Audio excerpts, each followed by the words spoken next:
Hello divine soul. तो आज का मेरा पहले तो सॉरी मैं वीडियो नहीं बना सकी, 2-3 दिन हो गए बिजी रही। हमारे गुरु अर्जन देव जी के जो गुरुपुरब हैं उनके कारण हमारे पाठ चल रहे हैं गुरुद्वारा साहब में, तो 3 से 5 जाना होता है, तो इसीलिए वीडियो नहीं बना सकी। कुछ मेरे मामा जी की डेथ होगी, मैंने अपने स्टेटस पर डाला ही हुआ है। तो आज मैं मामा जी की डेथ से ही मैंने अपना क्वेश्चन लिया है, क्योंकि कहीं ना कहीं से हमें प्रेरणा मिलती है।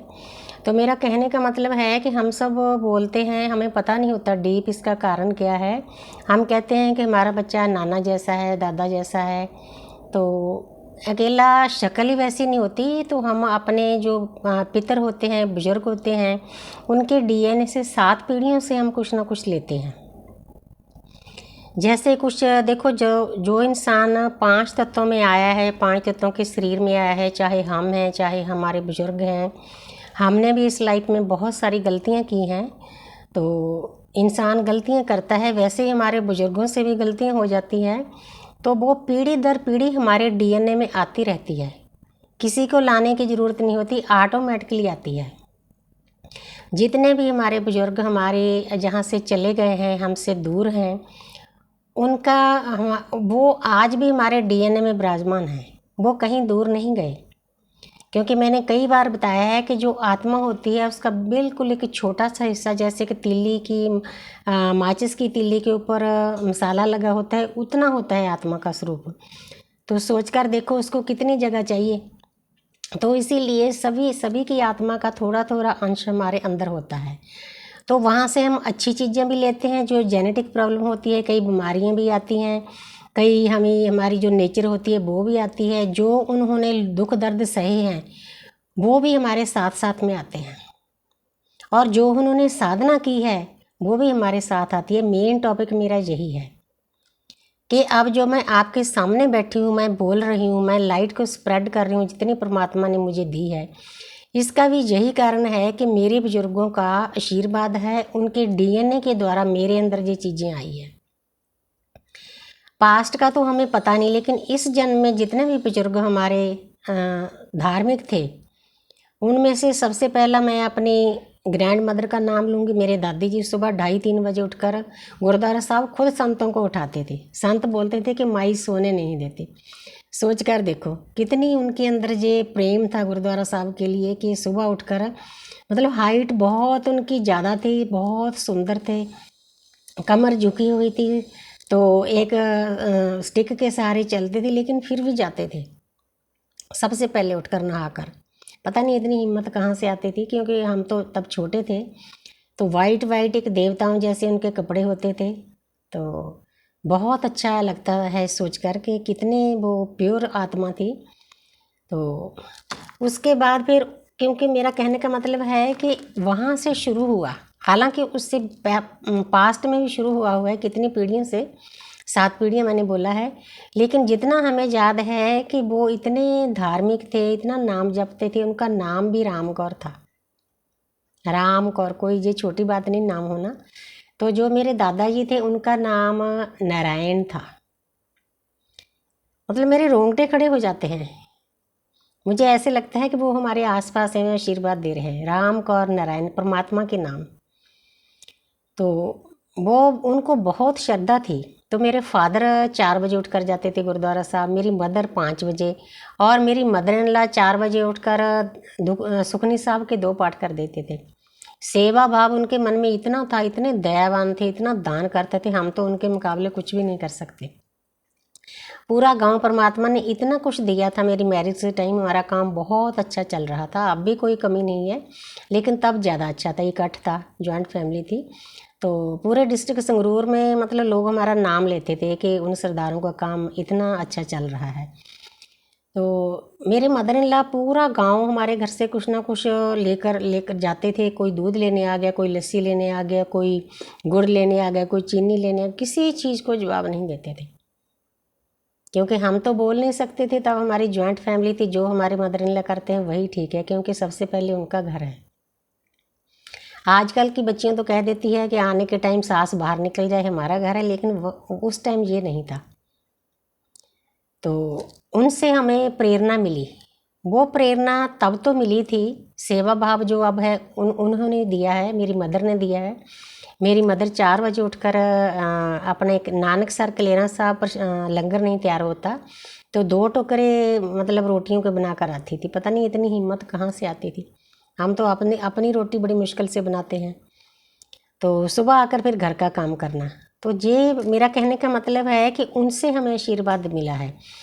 जो मैंने आज मेरे मामा जी कल उनकी डेथ हुई है वीरवार को।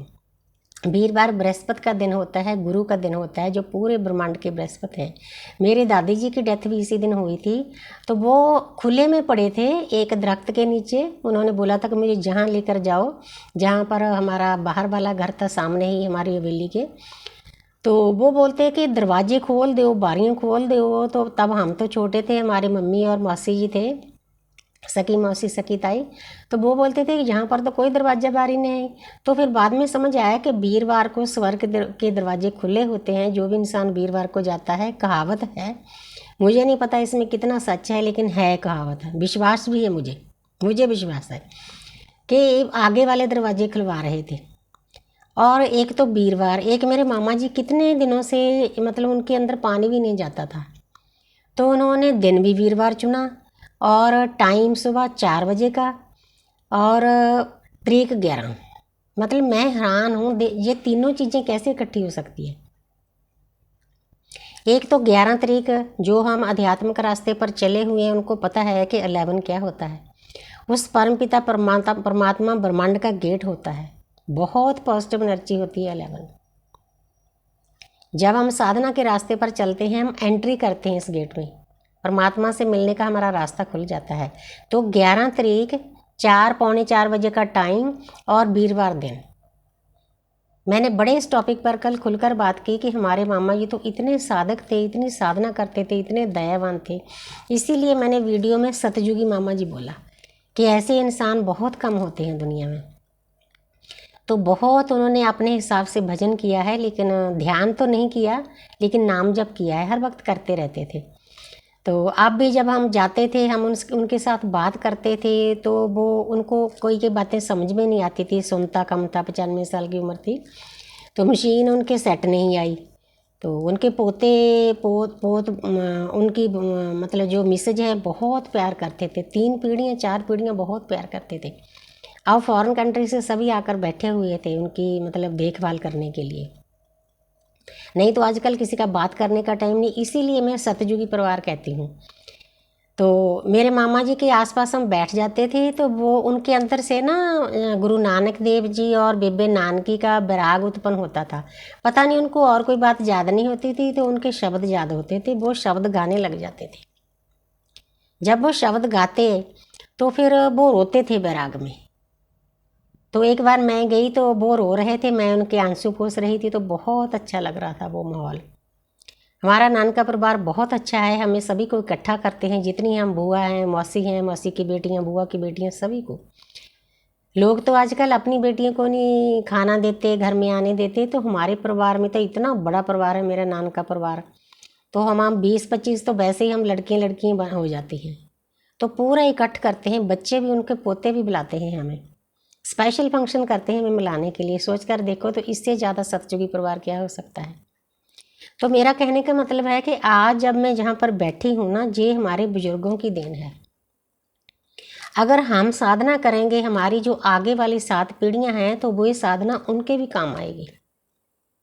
मेन मुद्दा मेरा यही है। इसीलिए हर एक इंसान को आधा घंटा नाम जप, आधा घंटा मेडिटेशन जरूर करनी चाहिए। आप खुद भी तर जाओगे, अपनी कुल को भी तार लोगे।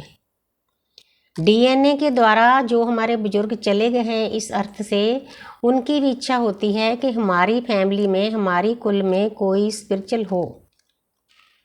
अब जब मैं जहाँ पर बैठी हूँ, उन सभी का आशीर्वाद है मेरे ऊपर, तब जाके मैं इस लाइट को स्प्रेड कर रही हूँ। मैं अकेले कुछ नहीं कर सकती, मेरी मैं तो ख़त्म है। जो कुछ कर रहे हैं परमात्मा करा रहे हैं। जो बुलावे तय नानक दास बोले। जो मैं बोल रही हूँ मैं नहीं बोल रही हूँ, ये पॉजिटिव एनर्जियाँ, ब्रह्मांडी ऊर्जा मुझसे बुलवा रहे हैं। इसी को लाइट कहते हैं, इसी को रोशनी कहते हैं। ताकि अगर एक भी पर्सन के पास मेरी वीडियो गई ना, उसने सही रास्ता पकड़ लिया, तो मेरा मुक्ति का मार्ग खुल जाएगा, दुनिया में आने का मेरा मकसद पूरा हो जाएगा। इतना बड़ा काम है जी। और मेरे मामा जी के नानका परिवार में इतना सेवा भाव था, मतलब हमारे रिश्तेदारी में कई लड़कियां बिल्कुल जैसे कोई मंदबुद्धि होती हैं, साधारण सी होती हैं, उनके नाम मायके वाले रखते थे ना ससुराल वाले, तो मेरे मामा जी बोलते थे हमारे पास आ जाओ। उनको रोटी देते थे, कपड़े सिलवा कर देते थे, उनको ये भी नहीं बोलते थे कि आपने काम करना है, उनकी मर्जी थी काम करना या ना करना। एक हमारे नानके में ठीकरी वाला हमारे नानका है, संत सेवा सिंह जी का गांव है, बहुत बड़ा गांव है, बहुत प्यारा गांव है। तो एक हमारे गांव का कोई साधारण सा पर्सन था, उसके घर वाले भी उसको नहीं रखते थे, वो घर से निकाल दिया। तो इधर उधर सड़कों पर फिर रहा था, मेरे मामा जी ने उसको बुला लिया और घर में रखा, उसको लीड़ा कपड़ा पहनने को, खाने को, बिस्तर देते थे। वो साधारण सा था, जितना उसका मन करता था दिन में 2-4 घंटे वो काम भी करने लग जाता था। तो मामा जी ने बोल रखा था अपने परिवार को कि इससे ज़बरदस्ती काम नहीं करवाना, अगर इसका मन करे इसका टाइम देख लेना है, कितने घंटे काम किया है, रोज़ उसके घंटे एक रजिस्टर में लिखे जाते थे। उसके बाद महीने के बाद उसके पैसे जमा करवाए जाते थे बैंक में। आप सोचकर देखो कि एक मंदबुद्धि कितने लोगों को खाना मिलता था उस घर में, और पैसे भी मिलते थे, लीड़ा कपड़ा भी मिलता था। इससे ज़्यादा इस कलयुग में सतयुगी परिवार कौन हो सकता है। इसीलिए सभी को बेनती है कि अपने घर में जितनी भूआ होती है, मौसी होती है, बहनें होती हैं, उनकी रिस्पेक्ट करना सीखो। ये हमारा बुध ग्रह होता है, अगर आप इनकी रिस्पेक्ट नहीं करोगे, बुध ग्रह एक इन्फ्लुएंसिंग ग्रह होते हैं, वो अगर किसी और ग्रह बुरे ग्रह के साथ बैठ गए तो आपकी फट्टी पोची जाती है। अगर आप इनकी सेवा करोगे तो आप तर जाओगे। अब जो हम स्पिरिचुअल लाइन पर चले हुए लोग होते हैं, हमारी एक बहुत बड़ी जिम्मेवारी होती है खुद को साधना में लेकर जाना, खुद को प्योर करना। जो हम 4 युगों से भर भर कर नेगेटिव एनर्जियाँ, कार्मिक अकाउंट लेकर आए, उनको खाली करना, और अपनी जो पीछे 7 पीढ़ियाँ चली गई हैं उन बुजुर्गों की हीलिंग करनी। मैं कई बार मेडिटेशन भी भेजती हूँ अपना पितरों को हील करने के लिए। वो बहुत प्यारा छोटा सा मेडिटेशन है, मेरे ख्याल 9-10 मिनट का है, आप कर सकते हो आराम से। मुझे बड़ा सुकून मिलता है उसको करने से। एक तो हम जो पास्ट में चले गए हैं हमारे पितरगण, हम उनकी हीलिंग करते हैं क्या, ताकि उनको भी रास्ता मिले। वो जहाँ तो स्वर्ग में चले जाएं, जहाँ वो जाना चाहते हैं, उनकी इच्छा है, क्योंकि फ्री विल होती है आत्मा की, उनको वहीं परमात्मा भेज दे। तो मेरी तो एक बहुत बड़ी ड्यूटी लगाई थी परमात्मा ने, कई महीने में उनको हीलिंग भेजती रही, उनकी तरफ से होपोनोपोनो करती रही, क्योंकि हम सब एक हैं। और उसके बाद जो हमारी आने वाली 7 पीढ़ियाँ हैं ना, उनकी भी ब्लड लाइन हम क्लियर कर रहे हैं। सोच कर देखो, अगर आप दिन में घंटा 2 घंटे परमात्मा के नाम पर नाम जप करते हो, ध्यान करते हो, इसमें ध्यान बहुत ज़रूरी है, मेडिटेशन बहुत ज़रूरी है, तो आप सोचो कि 14 पीढ़ियों की आप क्लियरेंस कर रहे हो, आप डीएनए की हीलिंग करते हो, ब्लड लाइन क्लियर करते हो। इससे बड़ा काम क्या हो सकता है अर्थ पर। हम कहते हैं कलयुग है, लेकिन कलयुग के साथ सतयुग भी चल रहा है ना। आपको एक ऑप्शन मिला हुआ है। अब जो 2026 है ना, 2026 एक परमपिता परमात्मा के गेट पोर्टल ओपन हो चुके हैं। इसमें एंटर करना हमारी ड्यूटी होती है। अगर हम इसमें एक बार एंटर कर गए ना, तो दृश्य शक्तियाँ ऑटोमेटिकली हमें गाइड करती है, हमें गुरु दे दिए जाते हैं। बहुत प्यारा सा एक सिस्टम है दृश्य शक्तियों का। जब हमें किसी चीज़ को चाहिए होता है, वो टाइम टू टाइम हमें देते हैं। दुनिया से थोड़ा हमें डिटैच कर दिया जाता है। मैं तो 50 साल से डिटैच हूँ, जिस घर में मैं आई हूँ, क्योंकि इस परिवार के साथ मेरा बहुत हैवी कार्मिक अकाउंट था। मैंने इसीलिए चुना था, ताकि इस जन्म में इनके साथ मेरा कार्मिक अकाउंट खाली हो जाए। मेरे बच्चों के साथ भी है। अगर आपके बच्चों के बीच में या रिश्तेदार में कोई सोलमेट है, उसके साथ भी कभी कभी आपका कार्मिक अकाउंट होता है, उसको भी खाली करना बहुत ज़रूरी होता है। मैं अब खुलकर तो नहीं बताऊंगी, मैं अब कर रही हूँ। मुझे अपने नहीं फिक्र, मुझे उनकी फिक्र है बच्चों की, कि वो कितना अज्ञानवश, कितना गलत रास्ते पर चले हुए हैं। लेकिन हम जहाँ पर कुछ नहीं कर सकते, डिवाइन टाइम पे सब कुछ ठीक हो जाएगा।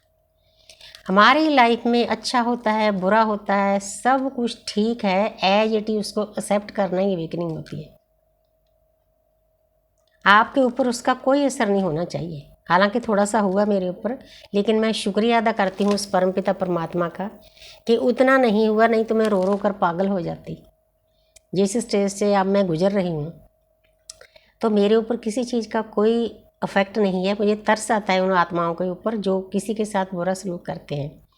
हम सोचते हैं कि हम आज़ाद हैं, हम आज़ाद कहाँ हैं, बंधन मुक्त कहाँ है। हमें तो परमात्मा से मिलने के लिए भी अपने घर वालों को, अपने बच्चों से इजाज़त लेनी पड़ती है। वो भी हमारे लिए बुरा सोचते हैं। सोच कर देखो कहाँ आज़ाद हैं हम। परमात्मा ने हमें फ्री विल दी है अर्थ पर आने के लिए, कोई भी काम करने के लिए, तो फ्री विल हमारी कहाँ है। हम तो गुलाम हैं अपने बच्चों के, हस्बैंड वाइफ के, परिवार के। इतना अच्छा काम करने के लिए भी, आत्मा की जागृति करने के लिए भी हमें अपने बच्चों की, हस्बैंड वाइफ की इजाज़त लेनी पड़े, तो इससे गुलामी क्या हो सकती है। लेकिन हो जाएगा, परमात्मा के पास सभी तरीके हैं। सबको लाइन पर लाना, सबको समझाना प्यार से, नहीं तो थोड़ा सा डिप्रेशन में डालकर, झटका देकर, सब उसके पास है। इसलिए हमें किसी चीज़ की चिंता नहीं करनी। तो जो जो लोग साधना के रास्ते पर चले हुए हैं, अपने जो पितृगण हैं, बुजुर्ग हैं जो चले गए हैं, उनका शुक्रिया अदा करना बहुत ज़रूरी है। और ढेर सारा आशीर्वाद उनका मिलेगा जैसे मुझे मिल रहा है। कितनी पीढ़ियों से मुझे आशीर्वाद मिल रहा है। मेरे सामने जो कुछ हुआ है वो मैंने आपको बताया है। जो पीछे हमारे बुजुर्ग चले गए उन्होंने भी हमें आशीर्वाद दिया है। तो इसीलिए थोड़ा सा जितना मेरा मन किया, मेरे मामा जी की डेथ के बाद मुझे इंट्यूशन ने काम किया, क्योंकि हमारी हायर सेल्फ हमें प्रेरणा देती है कि आज ये कहना है। मुझे कुछ नहीं पता होता जब मैं बैठती हूँ कि मुझे क्या बोलना है, ऑटोमेटिकली सब कुछ अंदर से आता है। तो इसीलिए आप सबको भी इस बात का पर ध्यान देना है। आधा घंटा नाम जप, आधा घंटा मेडिटेशन, 14 पीढ़ियाँ तर जाएंगी आपकी, आप खुद भी तर जाओगे। और मदर अर्थ की, मदर नेचर की, मदर सोफिया की हीलिंग होगी। पूरे ब्रह्मांड में पॉजिटिव एनर्जी फैलेगी। कितना बड़ा काम है, कितना बड़ा पुण्य का काम है, सेवा का काम है। तो thank you universe, thank you angels.